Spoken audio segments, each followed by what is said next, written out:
जी। अच्छा, ऐसा है कि लैंडस्केप स्टार्ट करने से पहले ना कॉम्पोजिशन को और पर्सपेक्टिव को, इन सारी चीज़ों को हम देखते हैं, ठीक है। अब सबसे पहले कॉम्पोजिशंस हम कौन कौन सी अप्लाई करते हैं लैंडस्केप में, मैं वो आप लोगों को बता देती हूँ।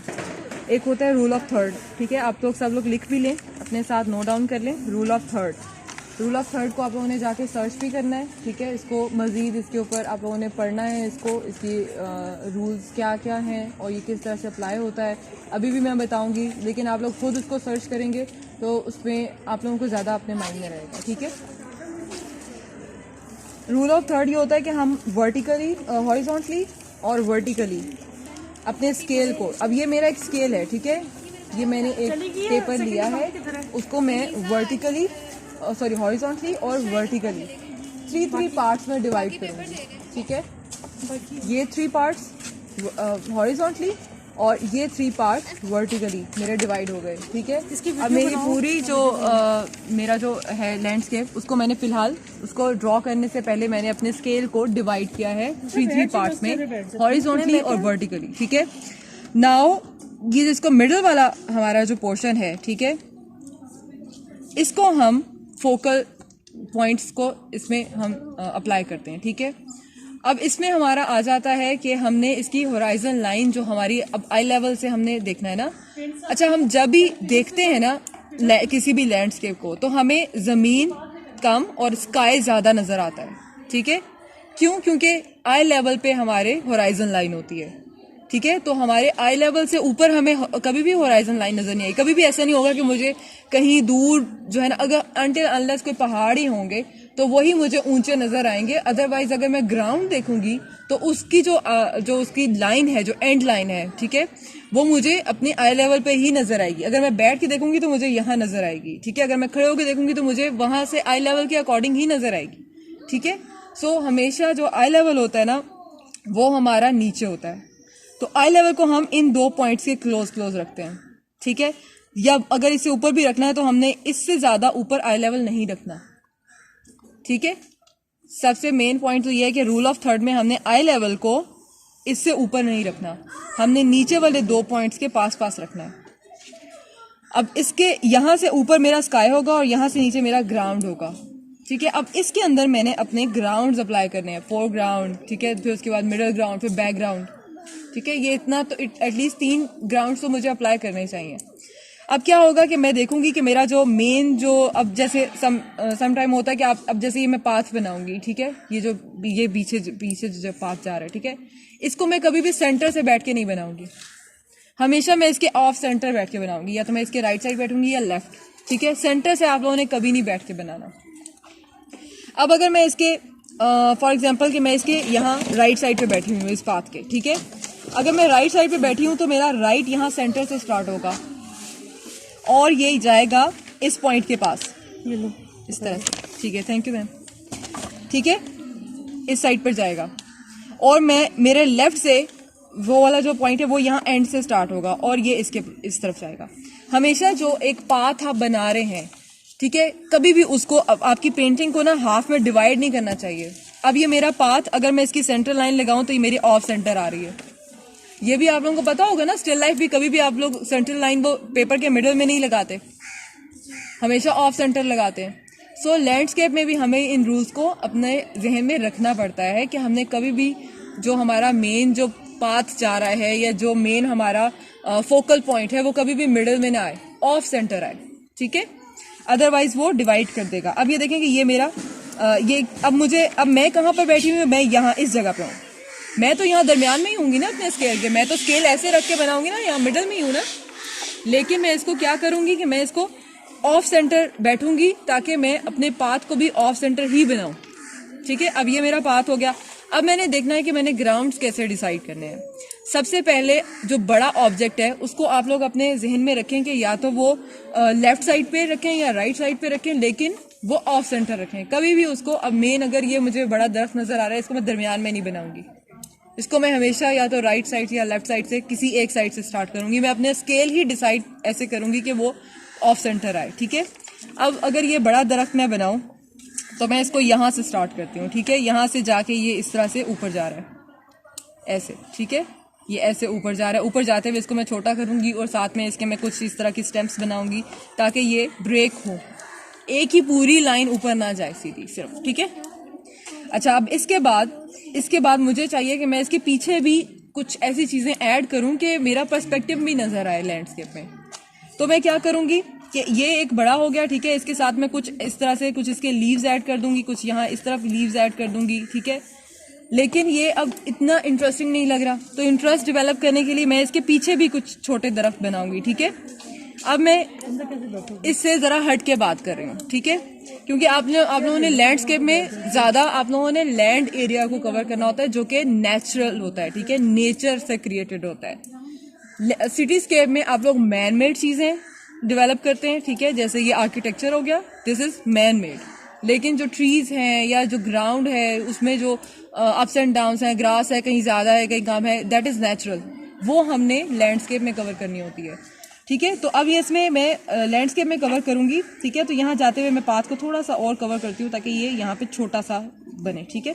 अच्छा, अब इसमें क्या होगा कि मैं यहाँ पीछे भी एक मेरा लेवल ये हो गया, ठीक है, दिस इज फोरग्राउंड। अब मेरा मिडिल ग्राउंड आएगा, मिडिल ग्राउंड में मैं एक और ट्री बनाती हूँ, ठीक है। इस ट्री को मैं थोड़ा छोटा रखती हूँ, लेकिन फिर भी ये मेरे स्केल को कवर कर रहा है, ठीक है। अब जो मैं बैकग्राउंड में लेकर जाऊंगी ट्री को, वो मैं यहाँ बनाती हूँ, यहाँ करती हूँ, ठीक है। यहाँ पे ये इतना छोटा होगा, कुछ मैं यहाँ पे बैकग्राउंड में इस जगह पे भी ट्री एक बना लेती हूँ, ठीक है। तो ये देखें, ये हो गया। फिर यहाँ मैंने इधर एक बना लिया, तो वो इससे बड़ा होगा। हमेशा जो ग्राउंड्स है ना, उसमें आप देखें कि पहले ग्राउंड में जो चीज़ है वो अगर इतनी नज़र आ रही है, ठीक है, इतनी नज़र आ रही है, तो मेरे मिडल के ग्राउंड में वो चीज़ मुझे इतनी नज़र आएगी और बैकग्राउंड में वही चीज़ मुझे इतनी नज़र आएगी, ठीक है। तो इसको आपने माइंड में रखना है। और होराइजन लाइन आपने रूल ऑफ थर्ड में नीचे वाले 2 पॉइंट से ऊपर नहीं जाने देनी, ठीक है। अब रूल ऑफ थर्ड समझ आ गया, अब हम नेक्स्ट में चलते हैं। अच्छा, अब मैं आपको साथ साथ पर्सपेक्टिव का भी बता दूं कि हमारे फोकल पॉइंट्स और ये वेनिशिंग पॉइंट्स क्या होते हैं, ठीक है।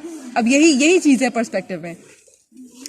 अब ये मैं अगर एक स्केल ले रही हूँ, ठीक है, इसमें होराइजन लाइन मेरी होगी इस जगह पर, इससे मैंने ऊपर नहीं लेके जानी, ठीक है, नीचे वाले पार्ट में होनी चाहिए। अब इसमें मेरा एक होगा फोकल पॉइंट या वेनिशिंग पॉइंट, उसको मैं सेंटर में नहीं रखूंगी, ऑफ सेंटर रखूंगी, ठीक है। अब अगर अब इस पाथ में अगर मैं डिसाइड करूं तो ये मेरा वेनिशिंग पॉइंट था, ऑफ सेंटर था, ठीक है, और ये क्लोज टू दिस एरिया है। जो इस वाले और इस वाले के क्लोज फोकल पॉइंट होंगे ना आपके, वो आपकी पेंटिंग को ऐसे बनाएंगे कि उसमें आई के मूव करने की अच्छी खासी जगह होगी और वो बड़ी अच्छी एक कंपोज्ड पेंटिंग बनेगी, ठीक है। अच्छा, अब ये मेरा अगर ये है तो इसमें अब अगर मैं आर्किटेक्चर की बात करूं, ठीक है, आर्किटेक्चर में मेरा अगर फर्स्ट फ्लोर यहाँ है, ठीक है, ये this is my first floor, तो मेरा फर्स्ट फ्लोर की लाइंस को इस वेनिशिंग पॉइंट पे जाना चाहिए, ये इस तरह से, इस तरह होनी चाहिए, स्ट्रेट नहीं होनी चाहिए, ठीक है। अब मैं अगर ऊपर से एक ये this is ground floor, now I will go to the first floor, ठीक है। अब ये ग्राउंड फ्लोर से फर्स्ट फ्लोर पे हम गए हैं, ठीक है। अब नेक्स्ट का जो फर्स्ट फ्लोर है वो हमारा इन साइड नजर आएगा और ये इसकी भी जो लाइंस हैं ये भी हमारी इसी फोकल पॉइंट पे जानी चाहिए, मीन्स के वो और भी नीचे चली जाएंगी, ठीक है। ये भी डायगोनल है लेकिन ये उससे भी ज्यादा डायगोनल होगी। इसी तरह जितने फ्लोर्स ऊपर जाते जाएंगे उतनी ही ज्यादा डायगोनल लाइन, लेकिन फोकल पॉइंट हमारा एक ही रहेगा, जाके उस लाइन ने उसी फोकल पॉइंट पे, उसी वेनिशिंग पॉइंट पे ही वेनिश होना है, ठीक है। ये वेनिशिंग लाइंस होती हैं और ये हमारा वेनिशिंग पॉइंट होता है, ठीक है। वेनिशिंग लाइंस को जहां जाके ज्वाइन होना है। इसी तरह यही हम ट्रीज में भी फॉलो करते हैं, ठीक है। करीब के दरख्त, दूर के दरख्त, उसके दूर के दरख्त, इवन समटाइम होता है कि करीब एक छोटा दरख्त है, ठीक है, लेकिन दूर एक बड़ा दरख्त है, तो भी वो जो बड़ा दरख्त है वो अपने वॉल्यूम के साथ बड़ा नजर आएगा हमें, लेकिन वो हमें इस छोटे दरख्त से बड़ा नजर नहीं आएगा क्योंकि वो दूर चला गया ना। तो भी हमें देखना होगा। अब वो देखने का क्या तरीका है कि हम उसको अलाइनमेंट के साथ चेक करते हैं, ठीक है। यूं ऐसे पेंसिल रख के देखेंगे, उस दरख्त के एंड पे देखेंगे कि अच्छा ये दरख्त यहाँ तक नजर आ रहा है, तो क्या वो पीछे वाला बड़ा दरख्त भी उतना नजर आ रहा है? नहीं, वो यकीनन थोड़ा सा नीचे तक नजर आएगा। सिर्फ हमें उसके वॉल्यूम को इंक्रीज करना है, ठीक है। फिर हमने ये सारी चीजें देखनी होती हैं। और दूसरा, ये तो लीनियर पर्सपेक्टिव है। एक हमारा होता है एरियल पर्सपेक्टिव। उसमें हम क्या करते हैं कि हम कलर्स के थ्रू पेंटिंग्स को कलर्स के थ्रू निकालते हैं। तो उसमें आप लोग क्या करेंगे कि आप लोगों ने अब अगर जो करीब का मुझे दरख्त नजर आ रहा है और वो जो पीछे दरख्त मुझे नजर आ रहा है, ठीक है, है तो सारे ग्रीन ही है, लेकिन इसका ग्रीन कलर उससे फ़र्क है, ठीक है। इवन दो कि वो फ़र्क है, फिर भी मुझे ये ज़्यादा फ्रेश नज़र आएगा और वो मुझे डल नज़र आएगा। क्यों? क्योंकि एटमॉस्फेरिक इफेक्ट होते हैं, ठीक है। हमारे एटमॉस्फेयर में बहुत सारी गैसेस है, डस्ट है और इस किस्म की चीज़ें होती हैं कि वो उसको लाइट फॉर्म में कर देती हैं। और लाइट करने के लिए हम क्या करते हैं, इफ़ देयर इज सनलाइट तो हमने उसमें येलो और वाइट ऐड करते जाना है। जैसे जैसे पीछे जाएंगे तो वाइट और येलो मजीद ऐड होता चला जाएगा, ठीक है। और समटाइम ब्लू एंड पर्पल भी हम लोग ऐड करते हैं, ठीक है। तो ये होता है कि जो अब इसमें और करीब के भी अगर जो दरख्त हैं, ठीक है, उसमें भी जहाँ सनलाइट आ रही है, आप लोग खुद ऑब्जर्व करें कि ये जो दरख्त है, ठीक है, इसमें देखें ये जो लीव्स हैं तो सारे पास ही है ना, लेकिन जहाँ सनलाइट आ रही है वो एक फ्रेश ग्रीन और येलो नज़र आ रहा है। जो पीछे वाला है वो फ्रेश ग्रीन येलो नज़र नहीं आ रहा, हालांकि ये पूरा दरख्त एक ही है ना, एक ही आपको एक ही जगह पे नज़र आ रहा है, ठीक है। तो जहाँ पे सनलाइट आती है वहाँ हमने येलो ज़रूर, एक तो हमने कलर लेना है और उसमें येलो ऐड करना है, ठीक है। फिर इसी में इस तरह से होता है कि आप जितने ज़्यादा वाइट, अब कोई जो बेसिक कलर्स होते हैं ना वो रेड, ब्लू और येलो होते हैं, ठीक है। They are called hue colours. Hue colour में अगर आप लोग वाइट, ह्यू कलर में अगर आप लोग वाइट ऐड करते जाते हैं तो वो हमारे टिंट्स बन जाते हैं। इसी तरह से जब आप ब्लैक ऐड करते हैं तो वो हमारे शेड्स बन जाते हैं, ठीक है। बेसिक कलर्स में जो ह्यू कलर्स होते हैं उनमें आप ब्लैक ऐड करते हैं तो वो हमारे शेड्स बन जाते हैं। और ब्लैक एंड व्हाइट अगर दोनों ऐड करेंगे विच इज ग्रे, ठीक है, ब्लैक एंड व्हाइट का ग्रे हो जाता है ना, अगर ग्रे ऐड करेंगे तो वो हमारे टोन्स निकल आती हैं उसकी, ठीक है।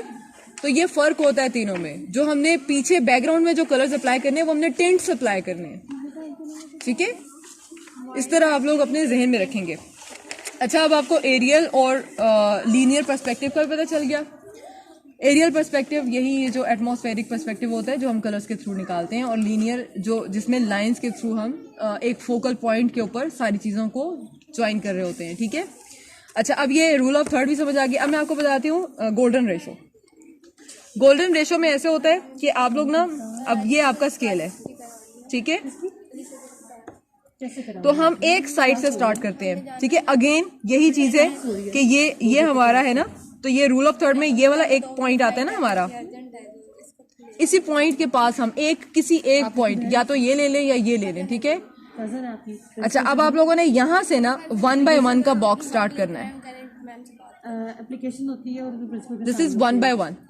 अगेन हम इसमें 1 by 1 ऐड करेंगे, ठीक है। अब हमने 1 + 1 = 1 2, तो अब हम यहाँ पर 2 by 2 का बॉक्स बनाएंगे, ठीक है। अब 2 by 2 का हो गया, और 2 और में हम प्रीवियस 1 ऐड करेंगे, ठीक है। So this is 2 + 1 = 3। अब यहाँ हमारा 3 by 3 का बॉक्स बनेगा। अब 3 + 2 = 5, तो यहाँ हमारा 5 by 5 का बॉक्स बनेगा। 5 + 3 = 8, तो यहाँ हमारा 8 by 8 का बॉक्स बनेगा, ठीक है। अगर ये स्केल से थोड़ा बाहर निकल जाता है तो इट्स ओके। सिर्फ आपने ये जो गोल्डन रेशियो है इसमें इसको अपने माइंड में रख के तो फिर हम डेवलप करते हैं आगे। अच्छा, अब हमारा 8 + 5 होता है 13 by 13, ठीक है। So this will be 13 by 13।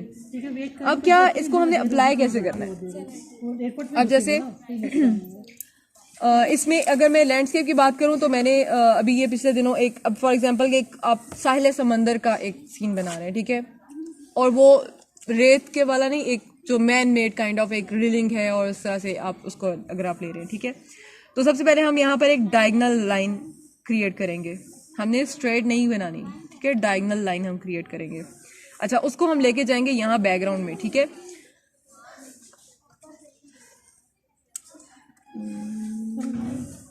ये इस तरह से हम डायगोनल लाइन एक क्रिएट करते हैं, ठीक है। इसको हम बैकग्राउंड में लेके जाते हैं, ठीक है। अच्छा, अब हम डायगोनल लाइन, ये इसलिए कि ये क्लोज है तो मैंने इसको नीचे रखा है, ठीक है। ये डायगोनल लाइन हम क्रिएट कर रहे हैं, ठीक है। ये यहाँ पर अब हमारी ये भी दूर जाते हुए हमारी छोटी हो जाएगी और करीब से हमारी ये बड़ी होगी, ठीक है। अच्छा, अब ये पाथ है, ठीक है। मेन हमने क्या बनाना था, हमने सनसेट का सीन बनाना है, पीछे पानी नजर आ रहा है, ठीक है। तो पानी हमारा यहाँ तक नजर आ रहा है और ये यहाँ पर हमारा सनसेट है और यहाँ पे हमारे वो सन के सारे जो सेटिंग के कलर्स होते हैं, ठीक है, सनसेट के जो कलर्स होते हैं वो आएंगे। सो हमारा मेन फोकस है इस पे, तो हमने इसको बड़े वाले बॉक्स में डेवलप करना है। बाकी सीन को अब हम ये जो यहाँ पर छोटी छोटी चीजें हैं उनको हम यहाँ पर ऐड करते जाएंगे। अब ये पीछे जा रहा है, ठीक है। अब यहाँ पर इसके साइड पर यहाँ पर कुछ मैपल ट्रीज हैं, मैपल ट्रीज को यहाँ से स्टार्ट करते हैं, ये इस तरह से, ठीक है। ये यहाँ पे इस वाले बॉक्स में हमारा ये पूरा ट्री आ गया जिसमें हमारे रेड और ऑरेंज कलर के शेड्स हैं, ठीक है, जो कि हमारे इसी सनसेट के साथ जाएंगे, ठीक है। अच्छा, अब इसके बाद हम ये आगे जाते जाते ये ट्री छोटे होते जा रहे हैं, ठीक है। ये देखें, ये इस तरह से छोटे होते जा रहे हैं और पीछे तक ये जा रहे हैं, ठीक है, ठीक है। सेम यही ट्रीज जा रहे हैं। कुछ हम नीचे इसके लीव्स को ड्रॉप कर देंगे तो एक इसके साथ भी एक इंटरेस्ट डेवलप हो जाएगा। अब ये वाला जो हमारा बॉक्स है इसमें क्या हो गया, इसमें हमारे ये ट्री ट्रंक्स आ गए, ठीक है, और उसके साथ हमारे यहाँ पे नीचे गिरे हुए लीव्स आ गए। अब यहाँ पर क्या है, यहाँ पर हम पाथ रखेंगे, यहाँ पर हमारा एक बेंच है, ठीक है, इसमें हमने एक बेंच को डेवलप किया। यहाँ पर इस वाले सीन में कुछ और लोग भी जाते हुए नजर आ रहे हैं हमारे यहाँ से, जो इस शाम के वक्त वहां से गुजर कर तो इस पाथ में से जा रहे हैं, ठीक है। अब इस सीन की डेवलपमेंट कैसे है, ये गोल्डन रेशो के अकॉर्डिंग है। किस तरह कि यहाँ पे छोटी छोटी चीजें हमारी यहाँ पर डेवलप हो गई, ठीक है, फिर इस बड़े वाले में हमारे ये ट्रीज आ गए और फिर सबसे बड़े वाले में हमारा मेन जो है वो सीन आ गया। अब ये देखें, पूरी ये एक लैंडस्केप काइंड ऑफ ये डेवलप हो गया, ठीक है। तो इस तरह से हम गोल्डन रेशो के अंदर इसकी डेवलपमेंट करते हैं।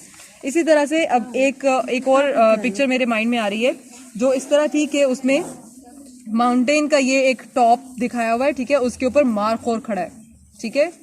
एक ये मैं इसी तरह से ये बना देती हूँ कि ये इस तरह से ना जैसे सर उठा के खड़ा है, उसको एक फोकल पॉइंट दिया हुआ है, ठीक है।